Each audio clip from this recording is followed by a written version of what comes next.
नमस्कार, बहुत स्वागत है आप सभी का NS 24/7 पर। आप देख रहे हैं 36 शहर 36 खबर और मैं हूं आपके साथ साधना पांडे। तमाम खबरें देखेंगे छत्तीसगढ़ की, विस्तार से शुरुआत करेंगे सबसे पहले रायपुर के साथ। रायपुर में प्रस्तावित स्ट्रेंजर्स हाउस पुल पार्टी मामले में प्रशासन अब सख्त तेवर अपनाता हुआ दिखाई दे रहा है। जिस SS फार्म हाउस में ये पूरी पार्टी होने वाली थी, वहां की हकीकत जानने INS 24/7 की टीम मौके पर पहुंची है, जहां जाकर ये पता चला कि पार्टी को लेकर तैयारियां हो गई थी। इस मामले में मालिक संतोष गुप्ता को पुलिस ने गिरफ्तार कर लिया है। बता दें आपको कि संतोष गुप्ता छत्तीसगढ़ गृह निर्माण मंडल के रिटायर्ड कार्यपालन अभियंता यानी कि एग्जीक्यूटिव इंजीनियर है। ये लग्जरी फार्म हाउस जो है वो रायपुर के भाटा गांव इलाके में स्थित है और भारी भीड़, अवैध गतिविधियों की आशंका को देखते हुए पुलिस ने ये पूरी कार्रवाई की। स्ट्रेंजर हाउस पार्टी को लेकर सोशल मीडिया पर काफी बवाल मचा बीते दिनों। बीते एक हफ्ते से आपने तरह तरह के पोस्टर्स देखे होंगे। कहीं पर स्ट्रेंजर पार्टी का पोस्टर, कहीं पर पुल पार्टी का, कहीं पर न्यूड पार्टी का पोस्टर वायरल हो रहा था और इसके बाद आपत्ति होती है, इस पर सियासत होती है। हालांकि पुलिस जांच करती है और जांच एजेंसियां इस पूरे नेटवर्क की परतें उधेड़ने में जुट जाती हैं। अब तक अगर हम देखें तो 7 आरोपी गिरफ्तार किए गए हैं मामले में। अन्य आरोपियों की तलाश की जा रही है, कौन कौन इस नेटवर्क से और जुड़ा हुआ है। प्रशासन ने साफ ये बात कही है कि रायपुर की फिजा बिगाड़ने की कोशिश करने वालों को बख्शा नहीं जाएगा। अगर कोई इस तरह से आयोजन करवाता है तो हम उसको इस तरह से आयोजन ना तो करने देंगे और ना ही रायपुर का माहौल खराब करने देंगे। कौन कौन गिरफ्तार हुआ है, गिरफ्तार आरोपियों के बारे में आपको बताते। देवेंद्र कुमार यादव, क्लब का सहयोगी, गिरफ्तार किया गया। संतोष गुप्ता, सबसे जो बड़ा नाम निकल कर आ रहा है फार्म हाउस का है, फार्म हाउस के मालिक का संतोष जेवानी, जिनको गिरफ्तार किया गया। अजय महापात्रा, यह भी आयोजकों में से एक है। अवनीश गंगवानी, जिसको प्रमोशन का काम दिया गया था, आपको प्रमोट करना था, ये उनसे कहा गया, जिसके बाद वो प्रमोट भी कर रहे थे। पोस्टर्स वायरल किए गए सोशल मीडिया पर। दीपक सिंह, क्लब का सहयोगी, इसे भी गिरफ्तार किया गया। तो देखिए कुल 7 आरोपी गिरफ्तार किए गए हैं मामले में। लेकिन जो सबसे बड़ा खुलासा हुआ है, जब हम पहुंचे SS क्लब तो हमने क्या देखा, वहां पे क्या आंखों देखा हाल रहा, क्या तैयारियां वहां पर की गई थी। क्योंकि पुल पार्टी का आयोजन अगर किया जाना था तो यहाँ पर देखिए बेहद लग्जरी फार्म हाउस है और लग्जरी फार्म हाउस के साथ यहाँ पे हर एक एमिनिटीज आपको मिलेंगी और जो व्यू है वो भी हमने वहां पर देखा। तैयारियां तमाम कर ली गई थी। इस जो भी ये फार्म हाउस है, यहाँ पे पहले भी कई पार्टियां हो चुकी हैं, लेकिन अब तक इस तरह की जो गतिविधियां थी वो नहीं हुई थी। जिस न्यूड पार्टी का आयोजन, जिस स्ट्रेंजर पार्टी का आयोजन इस बार किया जाना था, ये पहली दफा इस तरह की घटना हुई है रायपुर में और यही वजह है कि इसको लेकर काफी बवाल हुआ। और जहां पर ये पूरी पार्टी होनी थी, जिस SS फार्म हाउस की मैं बात कर रही हूँ, वहां का जायजा लिया हमारी संवाददाता ने। मोनिका दुबे वहां पहुंची, क्या कुछ देखा है आप भी देखिए। 21 सितंबर की रात के लिए लोगों ने कह दिया था welcome Raipur, welcome to nude party. ये इसलिए हम कह रहे हैं क्योंकि हम यहाँ मौजूद है SS फार्म हाउस के पूल साइड में, जहां पर न्यूड पार्टी के साथ साथ पूल पार्टी होनी थी। कैमरा सहयोगी के साथ दिखाती हूं मैं आपको कि ये वही पूल है जहां पर लोगों को इनविटेशन दिया गया था। और पूल से पहले आप जरा इसका पूरा फार्म हाउस का डेकोरेशन देख लीजिए कि बकायदा यहाँ पर कुर्सियां, टेबल, झूले, छाते, यहाँ तक कि पूरा ग्रीनरी, किसी भी तरीके की लोगों को समस्या ना हो। बकायदा यहाँ पर वॉल पेंटिंग्स, तमाम तरीके के जो कमरे सुख सुविधाओं से लैश, यहाँ तक कि यहाँ पर सारी जो व्यवस्थाएं हैं वो आप देख रहे हैं। यही वो पूल है, यही वो फार्म हाउस है जहां पर स्ट्रेंजर पूल पार्टी आयोजित होनी थी। अब जरा इसकी सच्चाई सुनिए कि आखिरकार इस पूल पार्टी ये पूल पार्टी में पानी किसने फेर दिया। बता देती हूं मैं आपको, इस पूल पार्टी में पानी फेर दिया सोशल मीडिया और रायपुर पुलिस ने। अब जरा चलिए मेरे साथ, पूल के और नजदीक में आपको ले चलती हूं। इसी पूल में यानी कि इस पूल पार्टी को करने वालों के उम्मीदों पर पानी फिर गया, खासकर संचालकों के, क्योंकि पूल पार्टी करवाने वालों की गिरफ्तारी तो हो चुकी है। जैसे ही इस पूल पार्टी स्ट्रेंजर पार्टी की भनक रायपुर पुलिस को लगी, सोशल मीडिया पर इस पोस्टर को लेकर बवाल मचा। उसके बाद शुरू हुई असली कहानी। 7 लोगों की गिरफ्तार हुई, जिसमें SS फार्म हाउस का मालिक संतोष गुप्ता भी शामिल है। यानी कि 31 सितंबर की रात को जो होने वाली चीजें थी उस पर लग गया ब्रेक। अब इसके आखिरी पहलू में मैं आपको यह बताऊंगी कि आखिरकार उस रात जब ये पार्टी होती तो उसकी कैसी तस्वीरें आपके सामने आती।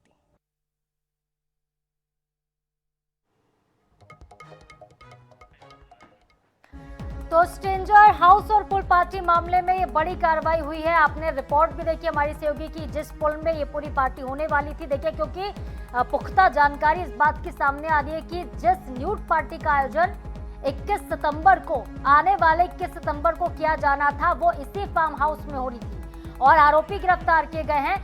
और क्या अपडेट है खबर पर, जिसने कवर किया है इस पूरी खबर को, उन्हीं से समझते हैं। मोनिका दुबे फोन लाइन पर जुड़ गई हमारे साथ।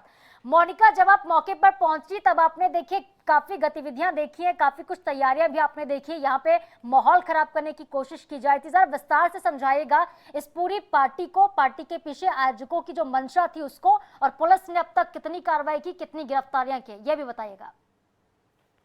बिल्कुल, देखिए रायपुर में जो होने वाली न्यूड पार्टी का खुलासा करने के लिए आईएनएच की जो टीम है वो पहुंची, यानी कि वहां पहुंची जहां पर न्यूड पार्टी होना था। अब जरा सुनिए कि वहां जाते जाते हमको क्या मिला। वहां पे जाने के बाद बेहद ही चौंका देने वाले जो मामले हैं उनका खुलासा हुआ है। सबसे पहले एक जो पोस्टर जिसने सनसनी मचा दी, उसके बाद नाम सुनते ही दिमाग चकरा जाए, यानी कि nude party stranger house party.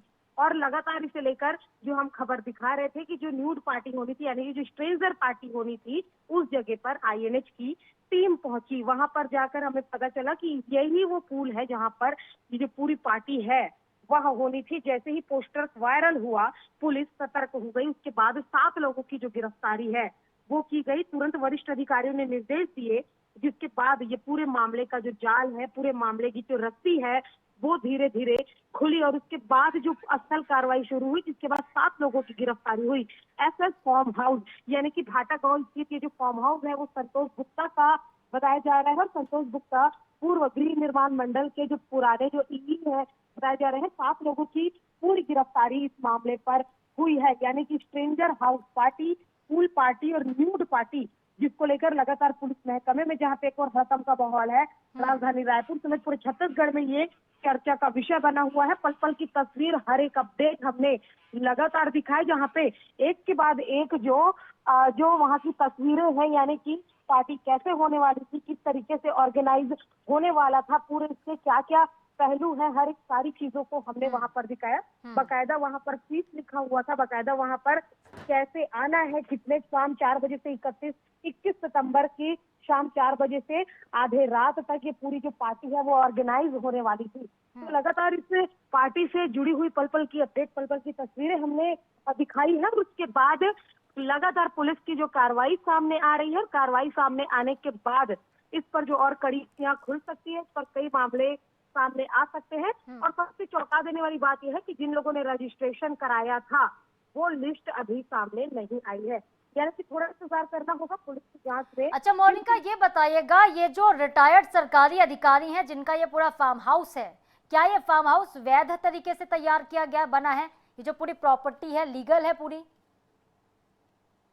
जी बिल्कुल, आप देखिए ये गृह निर्माण मंडल के जो रिटायर्ड ईई है संतोष गुप्ता, उनका ही ये फार्म हाउस है। ऐसा फार्म हाउस भाटा गांव स्थित जो एक इंटरनेशनल पब्लिक स्कूल के सामने से ये पूरी मार्ग जाती है। और यहाँ पर लगभग 7 से 8 फार्म हाउस और है। और इसमें आज भी जब हम वहां पहुंचे तो एक फार्म हाउस संतोष गुप्ता का और भी हमने वहां पर देखा, जहाँ पे एक और पार्टी चल रही थी। लेकिन इस न्यूड पार्टी और स्ट्रेंजर पूल पार्टी को लेकर जिस तरीके से एक अपरिचित, एक शब्द दिया गया था सोशल मीडिया पर कि अपरिचित ने आपको इनविटेशन भेजा है, और उस पे एड्रेस जो है वो लिखा नहीं हुआ था। लेकिन अपराधियों, जो आरोपियों के पकड़ाने के बाद जब उन लोगों ने इस मामले को बताया कि उन्होंने पार्टी कैसा ऑर्गेनाइज की थी, किस तरीके से की थी, और किस तरीके से सोशल मीडिया के जरिए नोटिफिकेशन भेजकर लोगों को इसके लिए इन्वाइट किया जा रहा था, बकायदा इस पर जब हमने मैसेज किया तो मैसेज में हमें भी इसको लेकर एक रिप्लाई आया कि आर यू सिंगल और कपल, यानी कि क्या सिंगल है और कपल है। उस हिसाब से अगर हम इस पे दोबारा रिप्लाई करते तो उससे कीमत तय होती, यानी कि अगर सिंगल जाना है तो उसके लिए कीमत क्या है, और अगर आपको डबल जाना है तो उसके लिए कीमत क्या है। बकायदा यहाँ पर खाने पीने की पूरी व्यवस्थाएं हैं। साथ ही अंदर जब हम गए तो 15 कमरे, उस फार्म हाउस के अंदर 15 कमरे जो सर्व सुविधा युक्त थे, यानी कि पार्टी करने अगर आप वहाँ जा रहे हैं तो आपको किसी भी तरीके की कोई समस्या नहीं होनी। यानी कि पूरी तरीके से राजधानी रायपुर में 21 तो सितंबर कुल की मिलाकर रात अश्लीलता परोसने की तैयारी की जा रही थी। रायपुर के युवक युवाओं को नशे में ढकेलने की तैयारी की जा रही थी, लेकिन तैयारियों पर पानी फिर गया। जैसा कि आपने रिपोर्ट में बताया कि जो पुल पार्टी होनी थी उस पर अरमानों पर इन आयोजकों के पानी फिर गया पुलिस की तरफ से, और जिस तरीके से फिजा को खराब करने की कोशिश हो रही थी इसे भी पुलिस ने बचा लिया। बहुत शुक्रिया आपका मोनिका तमाम जानकारी के लिए। तो भाटा गांव में स्थित लग्जरी एसएस फार्म हाउस में पार्टी की तैयारियां की गई थी। 7 आरोपी मामले में अब तक गिरफ्तार किए गए हैं। सबसे बड़ी गिरफ्तारी संतोष गुप्ता की, जो एसएस फार्म हाउस के मालिक हैं। अब बात करते हैं बीजापुर की। बीजापुर में अब तस्वीरें बदल रही हैं, बीजापुर बदल रहा है, क्योंकि नक्सल प्रभावित क्षेत्रों में विकास की नई बयार बह रही है। एक नई शुरुआत बीजापुर में उल्लूर में हुई। 9 सितंबर को चिल्ला मार्का और 11 सितंबर को यहाँ पे नया सुरक्षा जन सुविधा कैंप स्थापित किया गया। सरकार की जो नियत नीलानार योजना जिसके तहत ये कदम उठाए गए, इससे ग्रामीणों को स्वास्थ्य मिलेगा, बेहतर शिक्षा मिलेगी, सड़कें मिलेंगी और बिजली जैसी बुनियादी सुविधाएं भी मिलेंगी। इन कैंपों से भोपालपट्टनम से फरसेगढ़, सिंड्रा और महाराष्ट्र के गढ़चिरौली तक संपर्क मार्ग मजबूत होगा। नेशनल पार्क क्षेत्र में ग्रामीण इलाकों में सुविधाएं पहुंचेंगी। स्थानीय लोगों को अब स्वास्थ्य केंद्र के लिए, स्कूलों के लिए, पेयजल की सुविधा के लिए और पीडीएस की दुकानों के लिए भटकना नहीं पड़ेगा। सब कुछ उनको अपने गांव में मिलेगा। मोबाइल का नेटवर्क भी मिलेगा वहां पर। प्रशासन का मानना यह है कि इससे माओवादी गतिविधियां कम होंगी। जब देखिए संचार की सुविधाएं बढ़ेंगी, बातचीत का जो जरिया है वो बनेगा, संपर्क साधने की जो कोशिश है विकास के जरिए आम जनता से, क्योंकि देखिए पहले पुलिस पर भरोसा लोग नहीं किया करते थे। ये जो आदिवासी इलाके हैं, ये जो पिछड़े हुए क्षेत्र थे वो पिछड़े रह गए, इन पर कभी ध्यान नहीं दिया गया। लेकिन अब जब विकास होगा, पुल पुलिया बनेंगी, सड़कें बनेंगी, स्कूल वहां पर खुलेंगे, बच्चों के पढ़ने के लिए, उनके भविष्य गढ़ने के लिए नई सुविधाएं मिलेंगी, तो ऐसे में जनता का जुड़ाव भी सरकार के साथ बढ़ेगा, पुलिस पर भरोसा बढ़ेगा, पुलिस पर विश्वास भी बढ़ेगा और माओवादियों के जो हौसले हैं वो आगे चलकर बेहद पस्त होने वाले हैं। माओवाद को खत्म करने का टारगेट 31 मार्च 2026 तक का है। तो देखिए सिर्फ नक्सलवाद के खिलाफ प्रहार नहीं हो रहा, बल्कि विकास की बयार भी बहाई जा रही है। ग्रामीणों को काफी बुनियादी सुविधाएं मिलेंगी। जो नए कैंप खोल रहे हैं उसके जरिए अंतरराज्यीय एंटी नक्सल ऑपरेशन गति मिल जाएगी। जब कैंप खुलेंगे तो जानकारियां बेहद जल्दी मिलेंगी और पुख्ता भी मिलेंगी। अब उजमाड़ के साथ ही नेशनल पार्क में एक और पार्क भी बनाने की तैयारी, मानसून खत्म होते ही ऑपरेशन देखिए उसे तेज किया जा रहा है। जल्द उखाड़े जाएंगे माओवादियों के पांव। नेशनल पार्क से माओवादियों को जल्द ही नेस्तनाबूद किया जाएगा। हमारे बीजापुर के सिक्योरिटी वैक्यूम एरिया हैं, खासकर जो इंटरस्टेट बॉर्डर्स हैं, वहाँ जहाँ नक्सलियों का प्रेजेंस ज्यादा रहता है, इसकी वजह से गांव वाले बहुत त्रस्त होते हैं और साथ में डेवलपमेंट भी नहीं पहुंच पाती। तो उन क्षेत्रों में भी अब नए कैंप खोले जा रहे हैं ताकि सिक्योरिटी वैक्यूम एरिया को भरा जा सके और ये कैंप इंटीग्रेटेड डेवलपमेंट सेंटर के रूप में काम करें और नियत नीलानार के तहत जितने भी जो 33 वर्टिकल्स हैं उस योजना, उन सारी योजनाओं को ग्रामीणों को लाभ मिल सके। कैंप से एक तो एंटी नक्सल ऑपरेशन में बहुत फायदा होता है, जिसको एफओपी के रूप में हम लोग यूज करते हैं। साथ में जो डेवलपमेंट जो है, जितने भी जो डेवलपमेंट के वर्टिकल्स हैं वो भी रोड के माध्यम से वो पहुंच पाते हैं अंदर तक। तो ये दोनों फायदे बहुत ही अच्छे तरीके से होते हैं। दूसरा, कई बार गांव वालों को जो सुविधाएं हैं वो मुहैया नहीं हो पाती है, कि नक्सलियों के दबाव में और कई सारे इश्यूज होते हैं, जिसकी वजह से अगर कैंप अगर उन क्षेत्रों में खुलेगा तो ये एरिया मतलब सिक्योरिटी के कब्जे में आएगा और जो नक्सलियों का प्रभाव उस क्षेत्र से कम होगा। तो विकास की एक नई बयार बह रही है। ग्राउंड जीरो पर क्या तस्वीरें हैं देखते हैं हमारे सहयोगी गणेश के जरिए। गणेश, विकास के लिए नई कवायद की जा रही है और सुरक्षा कैंप लगातार खोले जा रहे हैं। 2024 से अभी तक बीजापुर में अगर हम देखें तो 30 से ज्यादा सुरक्षा कैंप खोले गए हैं। कितनी तस्वीर बदली हुई आप देख पाते हैं बीजापुर की, बस्तर इलाके की? देखिए, निश्चित तौर पर इस समय बस्तर में नक्सलवाद के खिलाफ अंतिम और निर्णायक लड़ाई जो है वो लड़ी जा रही है और जिस तरीके से एक डेडलाइन तय किया गया है मार्च 2026 का, और उस डेडलाइन के तहत जिस तरीके से जो रेड कॉरिडोर है उसे खत्म करना है, तो उसी दिशा में बीजापुर पुलिस ने एक और कदम आगे बढ़ाया है और वो कदम नेशनल पार्क के उस इलाके की ओर जा रहा है जिस इलाके में और जिस इलाके को नक्सली अपना सबसे मजबूत गढ़ मानते थे। जहां पर कभी भी ऑपरेशन नहीं हुआ करते थे, उनके खिलाफ कभी कोई अभियान नहीं चलाया जाता था, उन इलाकों में अब कैंपों का विस्तार किया जा रहा है। बस्तर और बीजापुर के अन्य इलाकों को देखें तो बेहद ही आसानी से इन इलाकों में कैंप बिठाए गए, परंतु अब जिस इलाके में कैंप बिठाए जा रहे हैं वो बेहद ही चुनौतीपूर्ण है। क्योंकि देखिए इन कैंपों के विस्तार से सिर्फ सुरक्षा पुख्ता नहीं होगी, बल्कि उन इलाकों में लोगों को बुनियादी सुविधाएं मिलेगी, विकास के द्वार खुलेंगे, लोग सीधे तौर पर सरकार और प्रशासन से जुड़ेंगे। और दूसरी तरफ जो जवान और जो ग्रामीण है, जिनके बीच में अब तक जो दूरियां थी वो कम होगी, विश्वास बढ़ेगा। तो कहीं ना कहीं अब वो इलाके जो कभी लगभग 2 से 3 दिनों का सफर तय करके मुफ्त का राशन, यानी कि सरकार की जो योजना है उस राशन के लिए 84 किलोमीटर का पैदल रास्ता तय करके आते थे, अब वो रास्ता जो है वो खत्म होने लगा है। क्योंकि जिन इलाकों में कैंप का विस्तार किया जा रहा है उन इलाकों में मूलभूत सुविधाओं के तहत जो जरूरी प्रशासन और सरकार की जो योजना है जो वहां तक पहुंच सके, उनका भी विस्तार किया जाएगा। तो कहीं ना कहीं ये जो कैंप है नेशनल पार्क इलाके में, खासकर जो कभी नक्सलियों का गढ़ हुआ करता था, उस इलाकों में कैंपों का विस्तार से कहीं ना कहीं लोगों का, ग्रामीणों का सरकारों जवानों के प्रति विश्वास बढ़ेगा और नक्सलवाद इस इलाके से धीरे धीरे कहीं ना कहीं से वहां से उनका जो दंश है वो छटने लगेगा। बिल्कुल आपने सही बात कही। धीरे धीरे देखिए नक्सलियों का नामो निशान जो है वो खत्म हो जाएगा। विकास की एक नई बयार बह रही है, विकास की जो कवायद की जा रही है, बहुत जल्द जनता को इसका सीधा फायदा पहुंचेगा और जनता का सरकार के साथ जुड़ाव भी मजबूत होगा। बहुत शुक्रिया गणेश मिश्रा आपका तमाम जानकारियों के लिए। बढ़ते आगे खबरों में बात करते हैं जगदलपुर की। जगदलपुर में एक बहुत बड़ा घोटाला हुआ है। बस्तर जिले में पीडीएस घोटाले का खुलासा हुआ है। जांच में क्या पाया गया आपको बताएंगे हम। 7 विकास खंडों की 84 दुकानों से 6565 क्विंटल चावल गायब हो गया है। चावल ही नहीं बल्कि नमक, शक्कर और चना गुड़, करीब 3.5 करोड़ का खाद्यान्न गायब हो गया है। जिले में 485 राशन दुकानों में जगदलपुर की 27 हैं, बस्तर की 18 है, बकावंड की 13 और लोहंडीगुड़ा में 20 दुकानों में गड़बड़ी मिली है। चौंकाने वाली बात यह है कि शहरी क्षेत्र की 13 दुकानों में भी कालाबाजारी का खुलासा हुआ, जबकि ये दुकानें विभागीय दफ्तर के पास स्थित हैं। सेल्समैन पर आरोप है कि वो चावल को खुले बाजार में बेच देते हैं। एसडीएम स्तर पर दुकानदारों को नोटिस जारी किया गया और वसूली की कार्रवाई शुरू कर दी गई है। सामाजिक संगठनों का क्या कहना है, ये भी जानना बेहद आवश्यक है। वो कह रहे हैं कि ये गड़बड़ी तो सालों से हो रही है, आज की नहीं है, इसमें अधिकारियों की भी मिलीभगत है। संभावना ये है कि ग्रामीणों ने ये देखिए मांग की है कि दोषियों पर कठोर कार्रवाई हो भविष्य में, ताकि गरीबों का हक सुरक्षित रह सके, क्योंकि गरीबों का हक डकार रहे हैं। आरोप लग रहा है अधिकारियों के ऊपर भी कि वहाँ के जो अधिकारी हैं उनकी मिलीभगत से इस तरह से घोटाला हो रहा है। 30 मार्च की स्थिति में उचित मूल्य दुकानों में उपलब्ध स्टॉक का भौतिक सत्यापन कराया जाता है, तो विगत 3 वर्ष से हो रहा है। इस साल भी कराया गया था 2025 में, जिसमें जिले की 84 उचित मूल्य दुकानों में खाद्यान्न के स्टॉक में कमी पाई गई थी। उनके विरुद्ध प्रकरण बना के सभी एसडीएम कार्यालय में दे दिया गया है और वहाँ प्रकरण में कार्रवाई चल रही है। और आपको लिए चलते ग्राउंड जीरो पर जगदलपुर से हमारे साथ हमारे सहयोगी जीवानंद हलदर सीधे लाइव जुड़ गए हैं।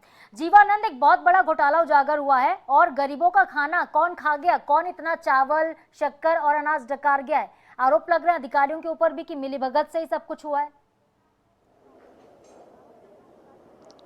देखिए, निश्चित तौर पर से ये जो सनसनी के जो खुलासा हुआ है, जिसमें 6,565 कुंटल जो चावल है वो कहीं ना कहीं करीबन 3.5 करोड़ की है, वो कम पाई गई पूरी राशन दुकानों में।